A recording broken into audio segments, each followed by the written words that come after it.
दूसरी बार राष्ट्रपति चुने जाने के बाद ट्रंप ने दुनिया भर के देशों पर टैरिफ का चाबुक चलाना शुरू कर दिया है। उनका अनुमान था कि इससे अमेरिका का व्यापार घाटा कम होगा। अपने चुनावी अभियान में उन्होंने कई दफा अमेरिका को फिर से महान बनाने का नारा भी दिया था, लेकिन लग रहा है कि ट्रंप के इस कदम का अमेरिका की अर्थव्यवस्था पर बुरा असर पड़ रहा है। टैरिफ का अमेरिका पर असर। टैरिफ से औसत अमेरिकी परिवार पर लगभग 1 लाख का अतिरिक्त बोझ। अगस्त 2025 में बेरोजगारी दर 4.3% पर पहुंची। रोजमर्रा की चीजें कॉफी, बीफ और अंडे हुए महंगे। अमेरिका भारत जैसे विकासशील देशों से भारी मात्रा में सामान आयात करता है। टैरिफ लगाने के बाद आयात महंगा होने लगा। आलम यह है कि अमेरिका में महंगाई दर 3.1% तक बढ़ चुकी है और जीडीपी ग्रोथ रेट का अनुमान 2.8 से गिरकर 1.4 पर आ गया है।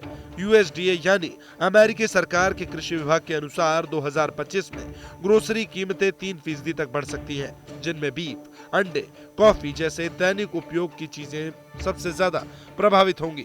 अमेरिका से आ रही मीडिया रिपोर्ट्स की माने तो अगले साल तक टैरिफ लगभग 9 लाख अमेरिकियों को गरीबी के दायरे में ढकेल सकता है, क्योंकि टैरिफ वस्तुओं और सेवाओं पर लगने वाला कर है, न कि आय पर। इसलिए इसका असर उन लोगों पर ज्यादा पड़ता है जिन्हें अपनी आय का अधिकांश हिस्सा रोजमर्रा की जरूरतों पर खर्च करना होता है।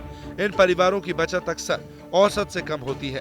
अमेरिकी अर्थव्यवस्था इतनी बड़ी है कि इसका असर विश्व भर में देखने को मिल रहा है। एक्सपर्ट्स का अनुमान है कि अमेरिकी अर्थव्यवस्था के बिगड़े हालात देखकर ही ट्रंप ने टैरिफ के प्रति अपना सख्त व्यवहार में थोड़ी नरमी दिखाई है।